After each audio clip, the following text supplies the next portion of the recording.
बात करेंगे मानसून सत्र की। मानसून सत्र शुरू होने वाला है झारखंड में और इसे लेकर सत्ता पक्ष की तरफ से बैठक बुलाई गई है। वहीं विपक्ष इस पर आने वाले दिनों में बैठक करेगा और रणनीति बनाएगा। हम आपको बता दें कि इसे लेकर झारखंड की सियासी फिजा कुछ गर्म हो चुकी है और इस वक्त हमारे साथ हमारे संवाददाता मदन जुड़े हुए हैं। मदन, देखिए, एक तरफ मानसून सत्र शुरू हो रहा है, सत्ता पक्ष बैठक कर रहा है, विपक्ष सरकार को घेरने की तैयारियों में जुटा है और इसी बीच दो विधायकों का निष्कासन कर दिया गया है, एक जेपी भाई पटेल, एक लोबिन हेम्ब्रम। ऐसे में उनकी विधायकी खत्म कर दी गई है मानसून सत्र से ऐन पहले। तो क्या कुछ असर दिखेगा इसका सत्र के दौरान? बिल्कुल, देखिए, मानसून सत्र शुरू होने से पहले एक बड़ा फैसला विधानसभा के न्यायाधिकरण ने लिया है। दरअसल कल से उनकी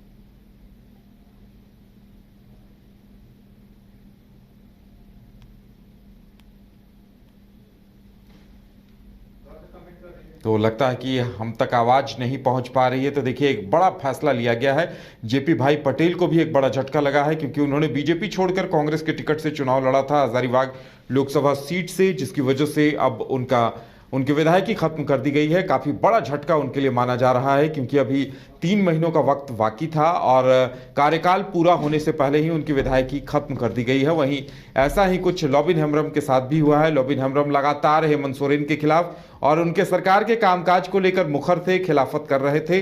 और तो और उन्होंने जब राजमहल लोकसभा सीट में चुनाव हो रहे थे तो उन्होंने निर्दलीय प्रत्याशी के तौर पर चुनाव भी लड़ा था, पार्टी से बगावत कर दी थी और इसे लेकर अब स्पीकर न्यायाधिकरण ने फैसला सुना दिया है और लोबिन हेम्ब्रम और जेपी भाई पटेल की सदस्यता खत्म कर दी गई है।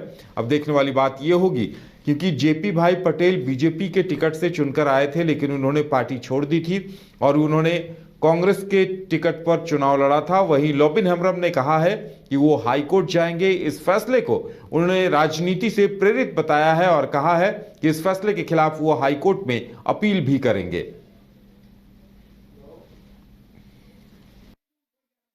में कई ऐसे मुद्दे हैं जिन पर एक तरफ पारा टीचर को 25-26 तारीख का वक्त दिया गया था। पारा टीचर अपने लिए इंतजार कर रहे हैं कि सरकार की तरफ से क्या तोहफा मिलेगा। वहीं सहायक पुलिसकर्मी भी इस इंतजार में हैं कि सरकार की तरफ से जो वादे किए जा रहे हैं, जो आश्वासन उन्हें दिया जा रहा है, वो पूरे होते भी हैं या नहीं पूरे होते हैं।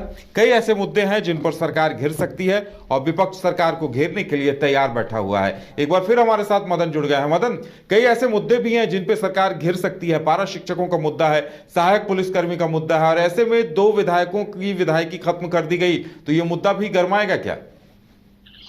बिल्कुल, देखिए, आज जो विधानसभा के न्यायाधिकरण ने फैसला लिया है जिसमें 2 विधायकों की सदस्यता खत्म कर दी गई, जिसमें जेएमएम के विधायक लोबिन हेम्ब्रम है और दूसरा विधायक जो बीजेपी के विधायक थे जेपी भाई पटेल। हालांकि उन्होंने लोकसभा चुनाव कांग्रेस के सिंबल से लड़ा था, ऐसे में दोनों की सदस्यता आज रद्द कर दी गई है।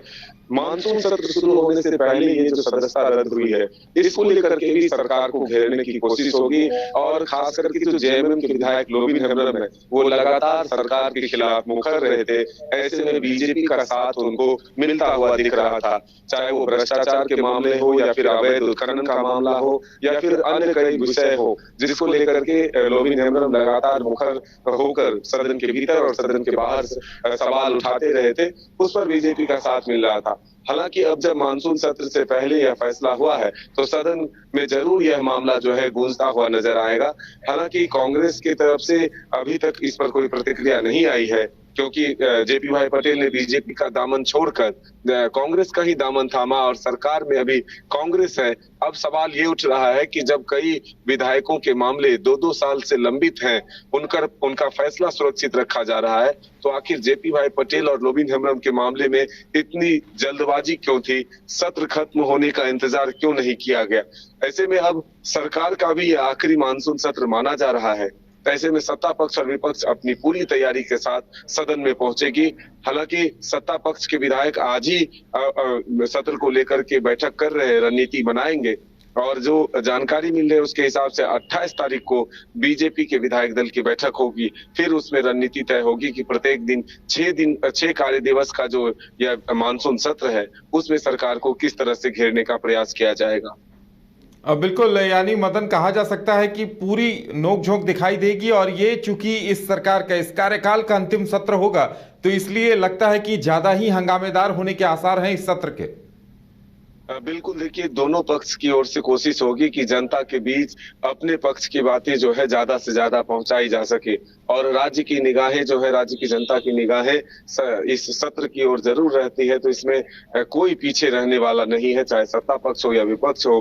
तो विपक्ष वो सरकार के उन वादों को ज्यादा से ज्यादा सामने लाने की कोशिश करेगा जो 5 वर्षों में पूरे नहीं हुए और जो सरकार बनाने के समय में यानी कि चुनाव से पहले घोषणा की गई थी। तो ऐसे में अब जरूर है, स्थानीय नीति हो, रोजगार हो, बेरोजगारी भत्ता हो, फिर भ्रष्टाचार हो, कानून व्यवस्था हो, किसानों के ऋण माफी हो, ये तमाम विषय है जिसको लेकर के सरकार को घेरने की कोशिश विपक्ष जो है करेगी। चलिए मदन, हमारे साथ जुड़ने के लिए और तमाम जानकारी देने के लिए आपका बहुत बहुत धन्यवाद। एमिटी यूनिवर्सिटी का पटना और रांची कैंपस पिछले कई सालों से लगातार शिक्षा के क्षेत्र में अनमैच्ड एक्सीलेंस प्रदान कर रही है। यूनिवर्सिटी रिसर्च और इनोवेशन और के कल्चर को बढ़ावा देती है और यही कारण है कि यहाँ के शिक्षकों और छात्रों ने मिलकर अब तक 1000 से ज्यादा रिसर्च पेपर और 100 से ज्यादा पेटेंट फाइल किए हैं। 26 से अधिक पेटेंट पब्लिश्ड हुए हैं और 3 पेटेंट ग्रांट भी हो चुके हैं। और यही नहीं, यहाँ के फैकल्टीज और स्टूडेंट 100 से अधिक किताबें पब्लिश भी कर चुके हैं। यूनिवर्सिटी के दोनों ही कैंपस में स्टूडेंट्स को कॉर्पोरेट प्लेसमेंट प्रोसेस को क्रैक करने के लिए ट्रेनिंग दी जाती है और इसलिए एमिटी यूनिवर्सिटी अपनी स्थापना से ही देश विदेश के कई जानी मानी मल्टीनेशनल कंपनीज जैसे अमेजॉन, एक्सेंचर, जेपी मॉर्गन और GPT, TCS, Wipro, ITC, federal bank, Hindustan Unilever जैसे 180 रेप्यूटेड कंपनीज के लिए रिक्रूटमेंट की प्रेफर्ड चॉइस बन गया है। यही वजह है कि आयुष कुमार को जेपीटी कंपनी लिमिटेड में 24 लाख, जान निसार अख्तर को अमेजॉन से 30 लाख और देव नरूला को ह्यूमन होल्डिंग कंपनी लिमिटेड से 44 लाख 50 हजार का पैकेज मिला है।